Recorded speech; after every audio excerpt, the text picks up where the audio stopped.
Entra en Renoven y encuentra lo que necesitas a tu medida. Renoven, expertos en fabricación, distribución y montaje de cerramientos exteriores en aluminio y PVC. La más alta calidad, servicio, eficacia, profesionalidad. Renoven, ventanas para toda la vida.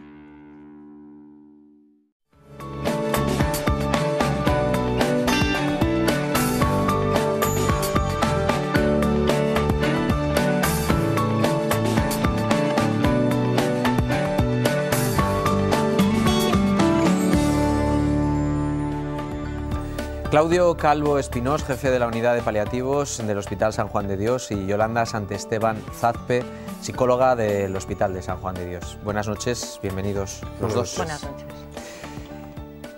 ¿Por qué sigue siendo tabú hablar de la muerte, Claudio? Pues es una pregunta bastante buena y bastante amplia, y además que a nosotros nos ha dado pie pues un poco también a este libro, ¿no? Al origen del libro, ¿no? Incluso también al origen de este proyecto también con el cual vamos a los colegios, ¿no? En su momento, ¿no? El tema de ir quitando ese telón que tapa pues esta realidad, ¿no? Probablemente tenga raíces mucho más allá de lo sanitario, ¿no? Que es de lo que conocemos nosotros, ¿no? La realidad que nosotros nos encontramos en la gente que acompañamos, pues es que socialmente la misma comunidad les va motivando, les va acompañando pues a oscurecer o a tapar o a vivir este tema como más en la intimidad, ¿no? O a no compartirlo pues con su red, ¿no? Ya sea familiar, amigos, vecinos. Entonces probablemente tenga raíces más sociales y antropológicas que sanitarias, ¿no? Pero nuestra realidad sí que es que nos encontramos eso, y además cada vez más acentuado, ¿no? Si tú vives una etapa de final de vida y el entorno te va animando a decir que esto mejor que lo vivas en privado, además sin decirlo, ¿no? Que es que nadie te dice nada, sino simplemente es lo que olfateas, ¿no? O como te has criado, pues probablemente tú también vas heredando eso y lo vas educando a tus niños, y en el futuro, pues cuando lo vivan, pues va a pasar igual, ¿no? Entonces tampoco puedo decir, no somos en ese sentido expertos en sociología y en antropología, pero sí que nos da la sensación que tiene que ver con la forma en la que estamos viviendo, ¿no? La experiencia de la vida casi es mucho más importante, ¿no? que todo lo que comentas, pero como profesional de la psicología, todos sabemos que nos vamos a morir, pero es un tema de, ay, pero niño, no hables de esto. O sea, ¿por qué seguimos siendo así? Bueno, yo creo que tenemos también bueno, comparto con Claudio lo que dice, que las raíces, ¿no? Son más sociales, de cómo vivimos y de cómo se nos educa también bueno, primero en la prisa, en la búsqueda un poco de la felicidad a toda costa, en mostrar solo lo bueno, ¿no? Como si no existiera lo feo, lo triste, lo oscuro, ¿no? Entonces compartimos las alegrías, pero no las penas, que son mucho más difíciles y nos entristecen y nos contagian. Entonces evitamos, ¿no? Todo eso pues para proteger, para evitar el dolor, pero el dolor está y va a estar en la vida, ¿no? Formáis parte del grupo de profesionales de la Orden de San Juan de Dios, que acaba de publicar este libro, Reflexiones sobre la sedación por sufrimiento espiritual y o existencial. ¿Qué os ha llevado, Claudio, a sentaros, a escribir? Y realmente hay muy pocas publicaciones al respecto, no solamente para profesionales. Si miramos ya lo que puede interesar a las familias, así que no encontramos prácticamente nada, ¿no? Pero ¿en qué momento habéis dicho, oye, es necesario, necesitamos, es una herramienta de trabajo? Pues esto nace hace ya unos 4 años más o menos, de la experiencia del equipo, ¿no? de debates y de diálogos internos dentro del equipo, y un poco en broma decíamos que nace más bien del sufrimiento asistencial de los que asistimos, de los que acompañamos a las personas y familias que viven esto, ¿no? De esta pérdida de sentido de seguir viviendo, ¿no? Entonces, en el equipo se ha ido generando una sensación de que estos casos pues, nos resultan difíciles de gestionar por la misma problemática, ¿no? Es decir, de cómo acompañas a alguien para el cual el seguir viviendo pues, es intolerable, ¿no? Entonces, a raíz de estas conversaciones, de trabajos en equipo, de grupos de trabajo incluso dentro del mismo hospital nuestro, que creamos para intentar dar una buena respuesta, ¿no? De preguntarnos si estábamos siendo suficientes para ellos, ¿no? pues salió la pregunta también ¿no? Ya sabes que San Juan de Dios es un hospital, una entidad que es propietaria de una orden, ¿no? De una curia. Lanzamos la pregunta arriba, ¿no? Y nos respondieron que no solo nosotros, sino que otros centros también estaban en esta dinámica, que tenían las mismas dificultades que nosotros y que además tenía sentido hacer un trabajo conjunto, primero de profundización en torno a esto, es decir, ¿estamos haciendo realmente un traje a medida? ¿Estamos siendo suficientes para ellos o no? Y desde ahí surgió el cuajar ese trabajo, porque fueron ese doble movimiento, ¿no? Este libro viene de ese trabajo, ¿no? Pero fue una necesidad del equipo que asiste pues a estas personas, ¿no? Entonces, desde ahí viene, ¿no? Pero claro, Yolanda, es verdad que muchas veces hay que intentar empatizar es ponerse en el lugar del otro y al final, pues desde luego el enfermo es el principal al que hay que atender más urgente, está la familia también, pero ¿quién cuida al cuidador? Bien, pues esta es la pregunta, ¿no? Y un poco el origen también y las dificultades con las que nos sentíamos y que también nos hacen sufrir, obviamente, porque somos profesionales, pero primero somos personas y en un momento dado también nos podemos, ¿no? Un día u otro, pues quizás nos enfrentemos a una situación así.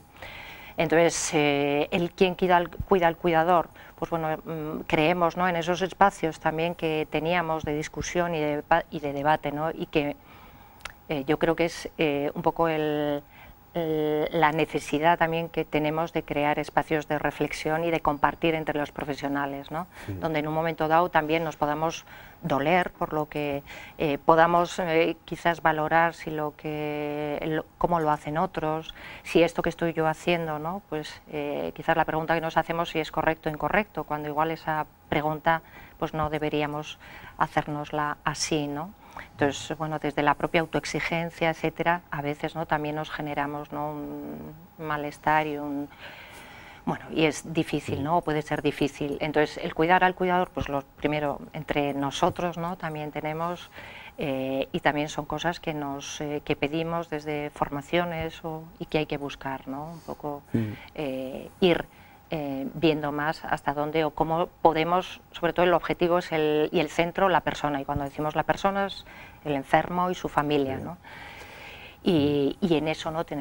Hacia eso tenemos que ir. La situación de vulnerabilidad obviamente es mayor en ellos, pero nosotros también en un momento dado podemos ser, ¿no?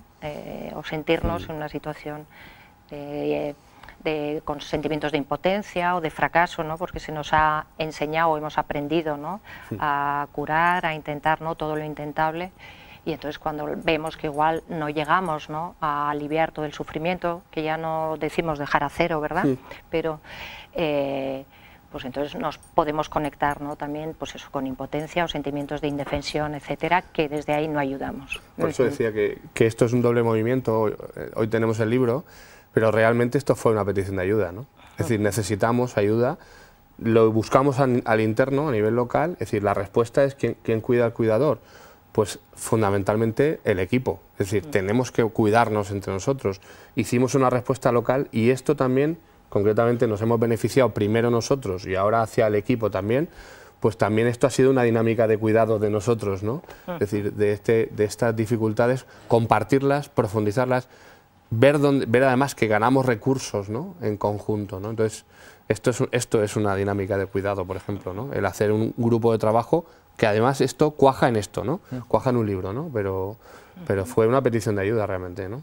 ¿Y veis empatía por parte de las familias, por parte de los enfermos? ¿Se ponen los demás en vuestro lugar?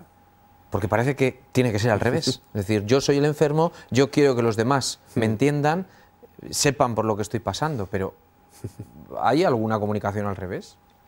Bueno, también la hay, ¿no? Pero igual cuando de alguna forma el grado de sufrimiento, centrándonos, ¿no? en estas situaciones, es muy alto, difícilmente, pero en lo cotidiano y en nuestro día a día también nos pasa. Si yo estoy sufriendo mucho, como si dijéramos voy a estar, ¿no? Centrado en mi dolor y voy a estar hacia adentro, quizás hay que ayudar, ¿no? A que la persona, ¿no? Levante y pueda mirar al otro, al que tiene delante, y pueda entender también que la persona, en este caso el profesional que está enfrente, pues está intentando, es persona y está intentando desde esa cercanía o acercamiento o intentar conocerle y entenderle, pues también puede tener sus dudas, sus dificultades, y eso en un momento dado también se puede reconocer, y eso yo creo que nos hace sentir o puede que nos vean también como lo humanos que también somos. Bueno, pero es verdad que la relación es muy asimétrica, es decir, la mochila de necesidades que tienen las personas, las pacientes y familias que atendemos es enorme. Es decir, una cosa es que realmente esto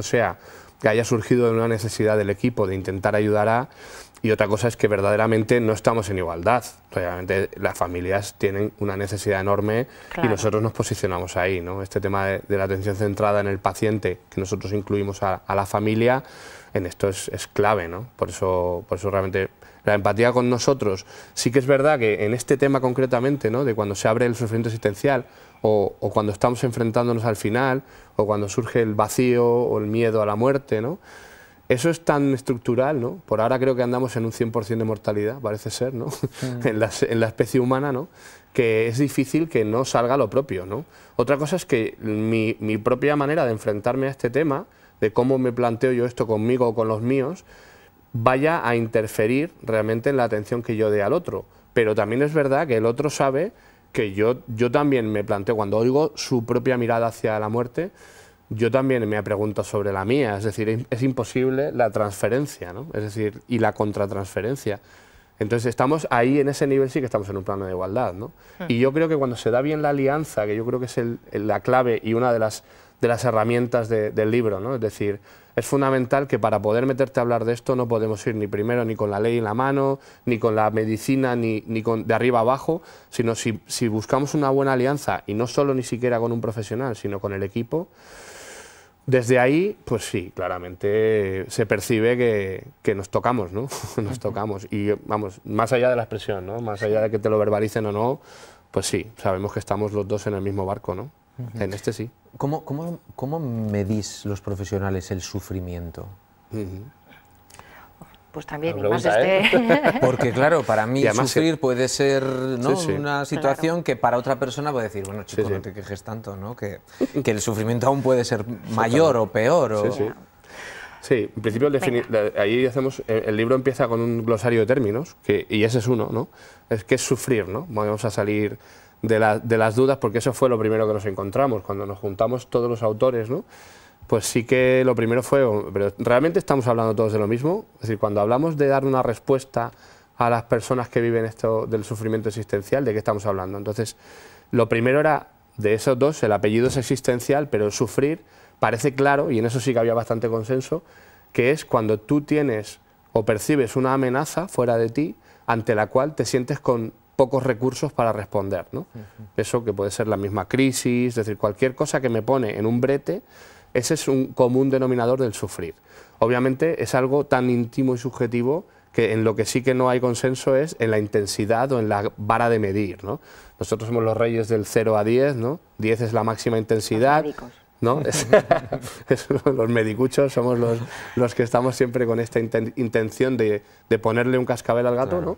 Pero esa es un poco la manera en la que intentamos ponernos en los zapatos del otro. Y no tanto ni siquiera la primera vez en la que tú me dices de 0 a 10 cuál es la intensidad de tu sufrimiento vital o general, sino cómo va eso en el tiempo, ¿no? Cuando la próxima semana te lo vuelvo a preguntar, pues ¿cómo me vas diciendo, ¿no? Si esta semana me has dicho 7 sobre 10 y la próxima semana me dices 5 sobre 10, yo creo que algo se está moviendo, ¿no? Ya podemos decir si es muy importante o poco, si has variado en 2 puntos o en 5 o en 10, ¿no? Pero realmente esa es la manera en la que intentamos ponernos un poco en la piel del otro y la intensidad que lo percibe, ¿no? Y después está el segundo apellido, que es el de existencial, ¿no? Que ahí ya sí que hay muy poquito consenso en lo que hemos revisado, y nosotros hemos llegado a algo muy poquito, muy sencillo, ¿no? Pero es cuando esa forma, esa amenaza es el final de la vida, ¿no? Y yo percibo una pérdida de sentido para seguir existiendo, para seguir viviendo, o que la vida o que la existencia se me hace intolerable, ¿no? Y eso es otro nivel en el que 100% claramente tiene que ver con la calidad de vida. ¿Qué es para ti los mínimos? ¿Cuáles son los mínimos para considerar que tu calidad de vida es suficiente? Pues si esto lo hacemos entre nosotros tres, esto es distinto seguro. Para mí puede ser esto, lo otro, para ti diferente. Entonces, esto es algo tan personal que lo primero que tenemos que hacer es, para ti, ¿cuál es el pack básico? ¿No?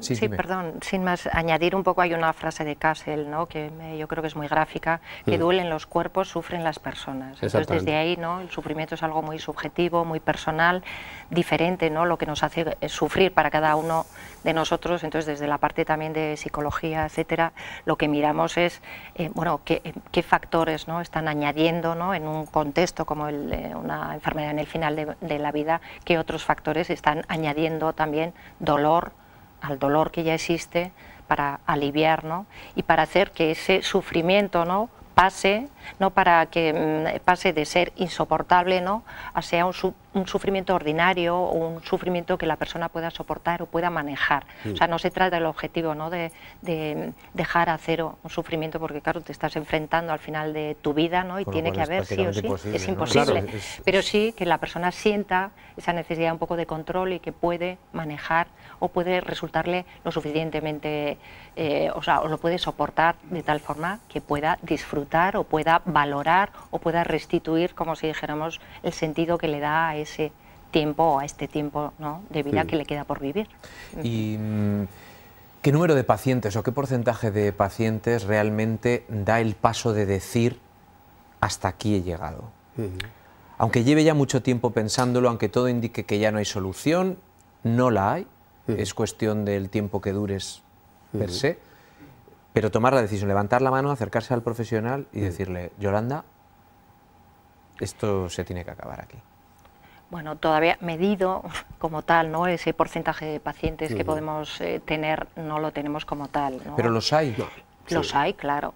Y te digo más, los hay que igual directamente lo explicitan, y además si están con una carga de angustia o de ansiedad alta, es más fácil que te lo digan directamente, ¿no?, hasta aquí yo ya vale o no puedo más o dame algo, ¿no? Pero también hay otra parte de pacientes que les cuesta nombrarlo, y quizás ahí la pericia, ¿no?, y ese acercarnos cuando observamos, cuando vemos, ¿no?, que la persona, ¿no?, está sufriendo desde signos directos o indirectos, pero el tener también la pericia para ayudarle a nombrar y que no se sienta, que no lo viva en soledad, ¿no?, que no se sienta ni un bicho raro, no hablando en plata, o que eso que está pensando, ¿no?, es de alguna forma algo que no lo puede decir porque igual se le va a juzgar. Entonces, sobre todo ahí está ese paso previo, antes de la medición, pero no tenemos... No, medición local no hay, mediciones nacionales e internacionales sí que hay, de verbalización, además en este entorno, porque una cosa es la pérdida de sentido de seguir viviendo, que eso no tiene por qué ser, además, como bien dice muchas veces Yolanda, no tiene por qué convertirse en sí mismo en un problema, es decir, el hecho de no tengo sentido, pero bueno, tolero la existencia, ¿no? Y esos pasos siguientes de, además, deseo que esto acabe ya, deseo que llegue la muerte, o incluso deseo que alguien haga algo para ayudarme, ¿no? Entonces, de eso sí que cada vez hay más información. Y la realidad es que de toda la población que fallece, que no todos son atendidos por equipos de cuidados paliativos, los porcentajes son bajos. Es decir, son poca gente la que llega a verbalizarlo. Pero sí que es verdad que hay un cierto sesgo, a nosotros nos pasa mucho, ¿no?, en los domicilios, cuando estamos haciendo visitas conjuntas con atención primaria, que es nuestro modelo, ¿no?, a veces nos pasa que nos dicen o nos informan, pues esta persona no está informada, tampoco quiere saber, no suele preguntar mucho sobre su situación, ¿no? Y llegamos a casa y en menos de 10 minutos, pues de repente el paciente empieza a decir que yo ya sé que me voy a morir, estas cosas están yendo peor. Esto nos pasa como bastante frecuentemente y nosotros no hablamos más de lo que nos preguntan, ni damos información sin sondear qué es lo que nos están pidiendo.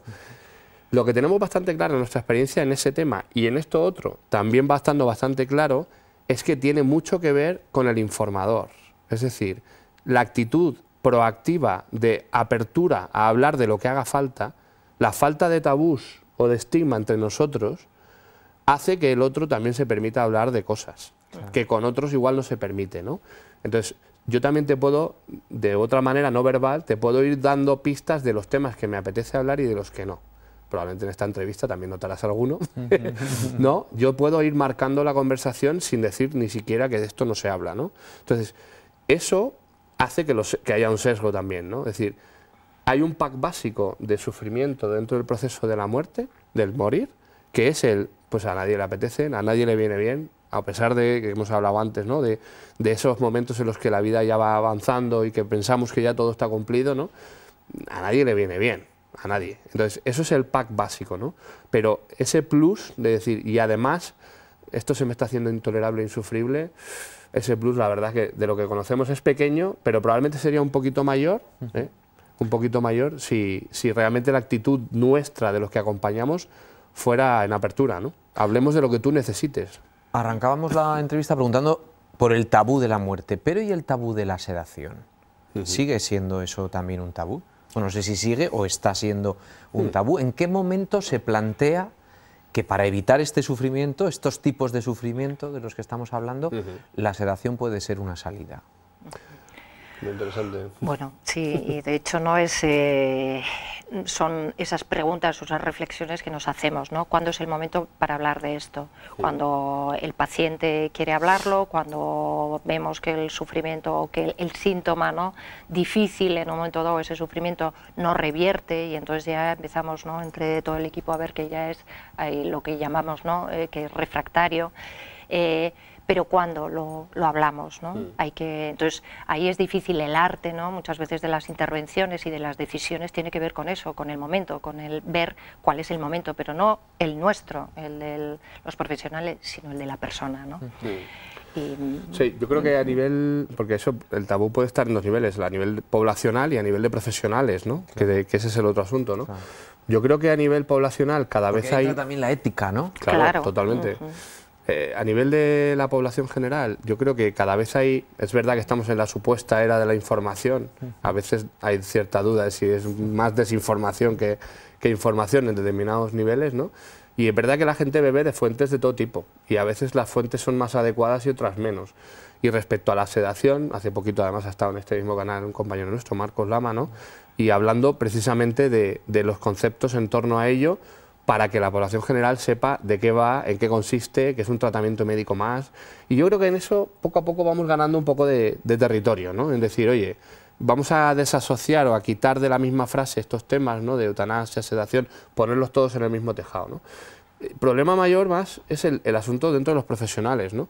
Lo primero que encontramos es que en la misma bibliografía no hay consenso respecto a que se pueda ofrecer una sedación paliativa a una persona en un final de vida por una causa que no sea física, ¿no? Por no ser dolor, por no ser delirium, ¿no?, o por ser un cuadro de disnea, de dificultad respiratoria, ¿no? No hay consenso a día de hoy en la bibliografía, y hay muchos países en los cuales no se contempla, ¿no?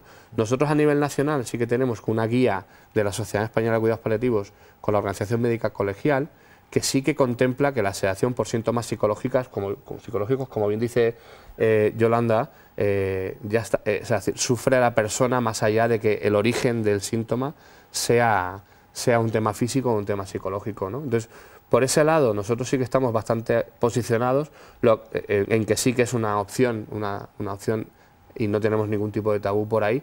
Lo que sí que es verdad es que la peculiaridad de ese sufrimiento psicológico, ¿no?, o existencial o espiritual, ¿no?, hace que tengamos que hacer muchas cosas antes de plantearnos que sea la primera opción, ¿no? Que también a veces el reduccionismo es ese.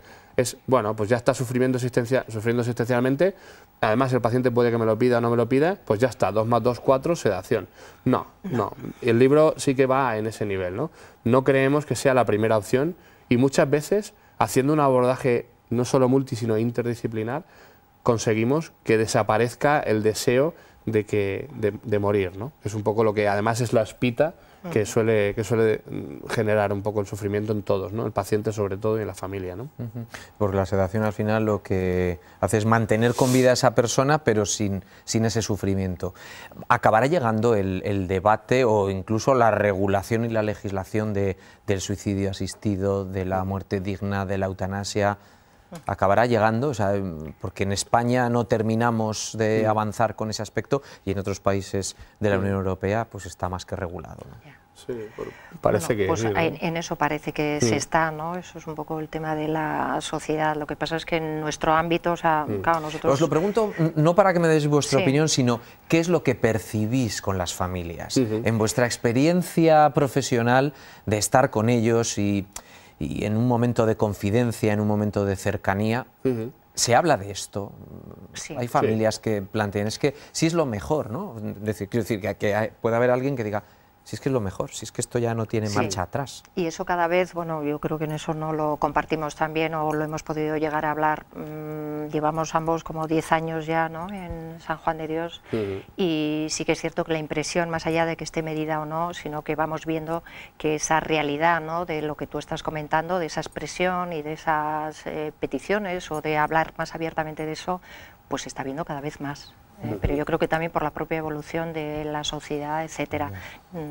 Y entonces sí que lo comparten, sí que vemos más casos y más personas que se atreven o que hablan, ¿no?, de una manera más abierta en esa situación o en ese contexto, ¿no?, cuando el sufrimiento es alto. Yo tengo la misma sensación de que va aumentando la verbalización, aunque a mí me parece que del 100%, diría que verbalización es menos del 5% de gente, o menos, Es decir, esa cifra no la tengo, la digo a ojo, ¿no? Pero sí que hay como este tema, cuando se debate cuando no estás en medio del fregado, cuando no estás ahí, normalmente el debate habla de unas tasas de estar de acuerdo respecto a esto mucho más elevadas, ¿no?, a nivel social, y por eso en ese nivel nosotros no nos podemos meter porque ni tenemos esos datos ni hacemos estudios en ese nivel, ¿no? Pero a nivel de la población que atendemos, a pesar de que es real, que está habiendo más, bueno, real nuestra experiencia, la gente está verbalizando más, y además nosotros expresamos que no hay tabús, que no se puede no hablar de algún asunto, es decir, nos mostramos abiertos a la información y a hablar de lo que el otro necesite. La verbalización no siempre también acaba en un si esto fuera legal a día de hoy, lo querría. Es decir, yo creo que es más un gesto de confianza, de apertura, decir, oye, me dejo caer y te muestro todo, ¿no? Pasa a veces lo mismo también con el tema de las terapias alternativas o complementarias, ¿no? Los estudios lo dicen claro, que hay un uso elevadísimo en población de final de vida de este tipo de terapias, pero la verbalización a los médicos de la medicina tradicional o a los sanitarios cada vez, o sea, es ínfima. Es decir, nos lo dicen muy poquito, pero lo usan mucho, ¿no? Entonces, en ese sentido, el que alguien nos diga, nos confiese, pues lo que tiene dentro, lo que piensa, lo que querría, ¿no? Es decir, lo tomamos más desde ahí y, sobre todo, desde algo a lo que tenemos que hacer o acompañar, ¿no? Esto no se queda fuera del menú, ¿no? Pues muchísimas gracias, por vuestro trabajo, sobre todo en esos momentos de la vida en el que cualquiera acaba también agarrándose a un clavo ardiendo. Claudio Calvo y Yolanda Santesteban, muchísimas gracias. Gracias, Roberto. Por vuestra presencia. Buenas noches. Gracias. Buenas noches.